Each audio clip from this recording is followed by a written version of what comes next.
চাওক আপোনালোকক মই এটা কথা কওঁ ৰাজনীতি কৰা মানুহে কেতিয়াও তেনেকুৱা কথা নকয় আৰু কোৱাটো উচিতো নহয়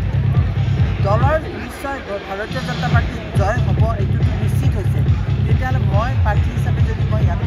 টিকেট পাওঁ তেতিয়া আমাৰ বিশ্বাস আছে দলৰ যিটো আজি ভাৱমূৰ্তি মোদী ডাঙৰীয়া ভাৱমূৰ্তি বা মানুহে মুখ্যমন্ত্ৰী ডাঙৰীয়া ভাৱমূৰ্তি তাৰ লগত মোৰ যদি যোগ কৰিব লগা থাকে সেইখিনি যোগ কৰি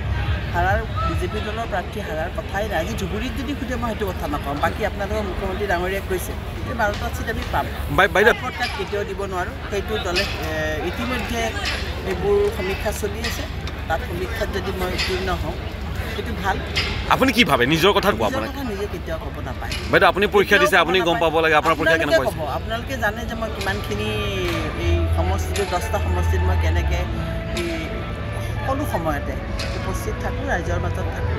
আৰু সেইটো মোৰ কৰ্তব্য বুলি মই কৰি আছোঁ আৰু আপোনালোকে মোতকৈ বেছি ভাল জানিব ডেইলি মোৰ কোনোবাই যদি ফেচবুক ফ'ল' কৰে জানিব যে আমাৰ আচলতে উপস্থিতিটো বহুত প্ৰয়োজন ৰাইজৰ মাজত আমি আঁচনিসমূহ প্ৰাৰ্থী হৈছে আমি কৰি আছোঁ এতিয়া কিন্তু সেই কথাটো মই ক'ব নোৱাৰোঁ যে মোৰ কিমানখিনি আপোনালোকে মোক মাৰ্কছ দিব সেইটো আপোনালোকে দিব মই ইলেকশ্যন খেলিলোঁ দল শক্তিশালী নহ'লেতো নহ'ব সেইকাৰণে সেইভাৱে আমি আগবাঢ়ি আছোঁ আৰু মই ভাবিছোঁ দলে যদি বিচাৰ কৰে দলৰ ওপৰত নিৰ্ভৰ কৰিব চৰ্চাটো আপোনালোকে কৰে আপোনালোকে খবৰ গোটাই আমিতো নাজানো আমাৰ আগততো কোনেও কোৱা নাই এতিয়া কোনে টিকেট ল'ব সেইটো আজি মই নাই কৈছোঁতো দলৰ সিদ্ধান্ত দলে যি সিদ্ধান্ত ল'লে আপোনালোকে দেখিছে চিফ মিনিষ্টাৰবিলাক হ'ল কোনোবাই জানিছিলে সেই দলৰ যিটো সিদ্ধান্ত আমি সকলোৱে কাৰ্যকৰী হিচাপে মানি লওঁ কিন্তু বাইদেউ বিচাৰা মই এপ্লাই কৰিম কিন্তু তাৰপিছত দলৰ সিদ্ধান্তটো বিজয় চক্ৰৱৰ্তী বুলিয়ে নহয় দাবীদাৰ থাকিম তাৰপিছত দলে যি সিদ্ধান্ত লয় কাৰণ দলৰ দুৰ্ভোগটো আমি নহয় নিশ্চয় নহয় আমি কাম কৰি আছোঁ আপোনালোকে দেখিছে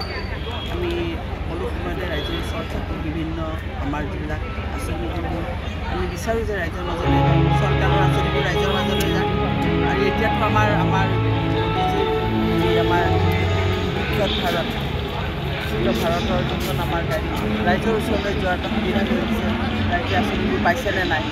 পোৱাৰ সুবিধা কৰি দিছে সেইটো আমাৰ কাৰণে বহুত ভাল হৈছে কিছু ক'ৰবাত এটা দুটা কাম চলি আছে তৃতীয়টো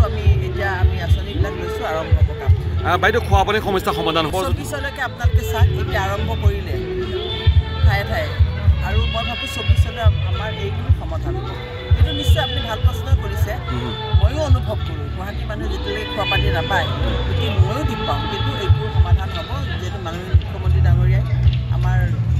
মাননীয় সিংহ ডাঙৰীয়াই যে গুৱাহাটীৰ দায়িত্বত আছে সেইকাৰণে তেখেতেও কথা দিছে 24ৰ ভিতৰত আমাৰ গুৱাহাটী মানুহে খোৱা পানী সম্পূৰ্ণৰূপে পাব বাইদেউ গুৱাহাটী কৰকাটো সুবিধা দিছে মাননীয় মুখ্যমন্ত্ৰীয়ে 1 তাৰিখে এইখিনি কথা ক'লে মই ভাল লাগিলেহেঁতেন কাৰণ সেইটো বিষয়টো মোৰ যিহেতু নহয় সেইটোৰ কথা মই আজি ইয়াতে উঠাম আৰু মাননীয় অজন্তা নেওগে সেইটা খুব সুন্দৰকৈ তেওঁ বক্তব্য ৰাখিছে কৰকাটলৰ কথাটো আৰু মই তাৰ ওপৰত কথা নোকোৱা ভাল পাওঁ বাইদেউ আজিলৈ ইমানতে নতুন বছৰ শুভকামনা